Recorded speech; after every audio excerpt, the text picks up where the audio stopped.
Hello everyone. आज की इस वीडियो में हम बहुत ही इम्पोर्टेंट टॉपिक करने जा रहे हैं जो कि एटम्स की डिस्कवरी के बारे में बताता है। Dalton atomic theory. पहले किसी को भी एटम्स के बारे में पता नहीं था। जिस साइंटिस्ट ने एटम्स के बारे में बताया उसका नाम है John Dalton. John Dalton, an English school teacher and chemist, studied the result of experiments by many other scientists. And Dalton इस थ्योरी का नाम है Dalton atomic theory and scientist के नाम पर ही थ्योरी का नाम डाल्टन एटॉमिक थ्योरी पड़ा या फिर एटॉमिक थ्योरी ऑफ मैटर भी बोलते हैं इस थ्योरी को। और ये थ्योरी किसके ऊपर बेस है? Law of conservation of mass and law of constant proportion, जो हम पहले पढ़ चुके हैं। तो पोस्टुलेट देख लेते हैं इस थ्योरी के और उसके बाद ड्रॉबैक्स पढ़ते हैं, क्या लिमिटेशंस थी इस थ्योरी में।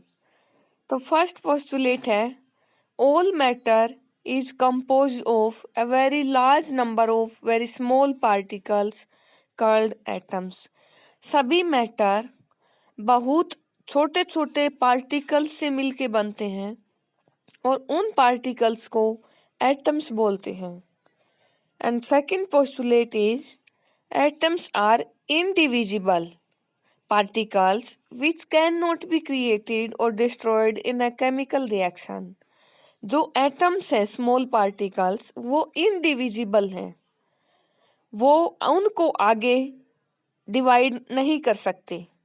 आगे सबसे छोटा पार्ट किसी भी मैटर का एटम्स होता है, उससे आगे हम एटम्स को और पार्टिकल्स के अंदर ब्रेक नहीं कर सकते हैं।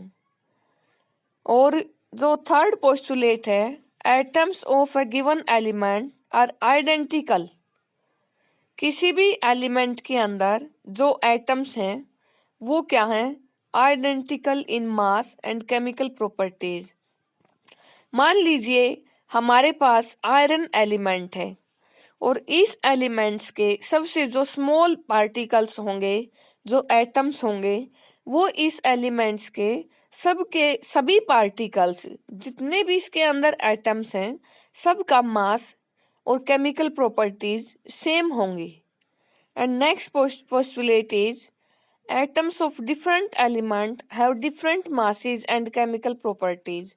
जैसे अब हमारे पास दो एलिमेंट्स हैं आयरन एंड सिल्वर, और जो आयरन के अंदर एटम्स हैं और जो सिल्वर में जो एटम्स हैं उनका आपस में जो मास है और केमिकल प्रॉपर्टीज हैं वो डिफरेंट होंगी हमेशा। And next postulate is atoms combine in the ratio of small whole number to form compounds. जो एटम्स कंबाइन होते हैं वो एक स्मॉल होल नंबर रेशो में कंबाइन होते हैं और कंपाउंड बनाते हैं। जैसे H2O एग्जाम्पल लिया मैंने वाटर कंपाउंड का। इसमें जो हाइड्रोजन और ऑक्सीजन है वो 2:1 के अंदर दो हाइड्रोजन और एक ऑक्सीजन आपस में कंबाइन हो रखे हैं, एक सिंपल होल रेशो के अंदर कंबाइन होकर प्रोडक्ट की फॉर्मेशन कर रखी है।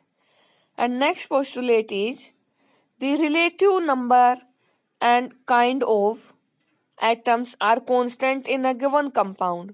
जो एटम्स हैं किसी भी कंपाउंड के अंदर, जो एटम्स हैं वो हमेशा फिक्स होते हैं। जैसे अभी CaO कैल्शियम ऑक्साइड का एग्जांपल लिया मैंने। इस कंपाउंड के अंदर जो एटम्स हैं वो हमेशा फिक्स होंगे और एक फिक्स मास की रेशो होगी, एक डिफिनिट प्रोपोर्शन के अंदर होंगे और मास की रेशो क्या होगी इनकी? फिक्स होगी।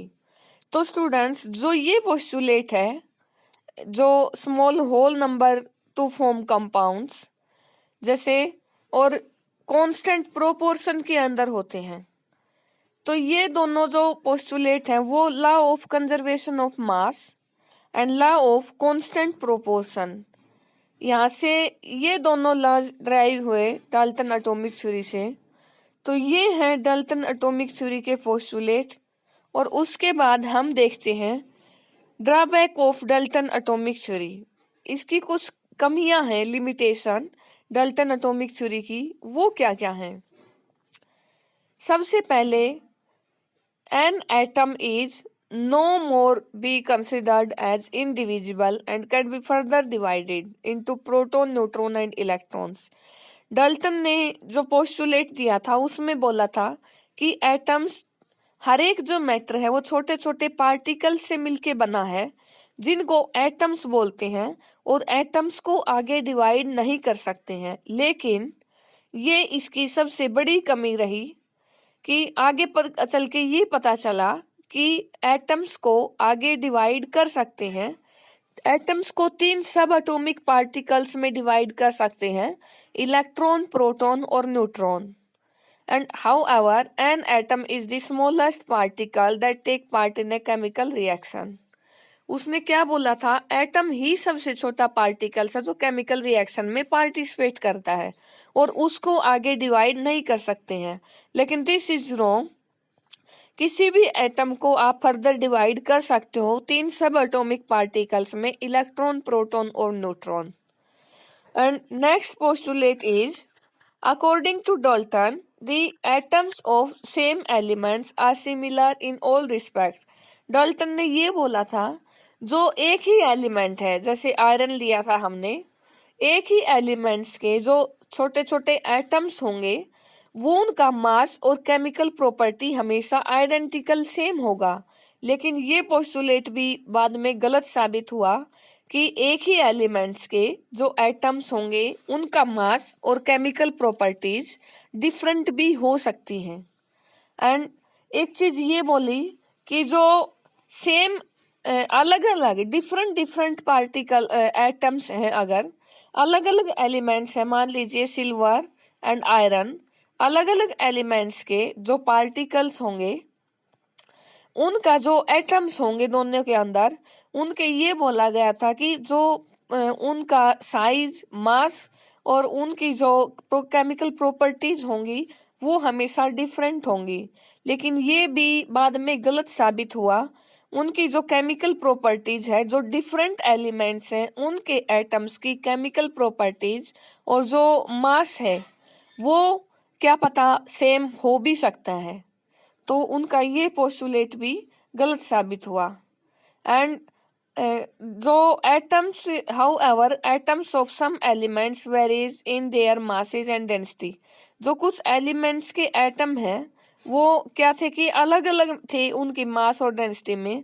And these atoms of different masses are called isotope. जो अलग अलग एटम्स थे उनको, उनका जो मास डिफरेंट है उनको क्या बोलते हैं, आइसोटोप। जैसे कार्बन के 2 आइसोटोप है, कार्बन 12 एंड कार्बन 14, तो उनका मास क्या है, एक ही एलिमेंट्स का मास डिफरेंट भी हो सकता है, जैसे आइसोटोप के केस में। तो बच्चों ये था डाल्टन एटॉमिक थ्योरी और उसके पोस्टुलेट। आई होप आपको ये कंप्लीट समझ आया होगा। So please like, share and subscribe students. Thank you guys.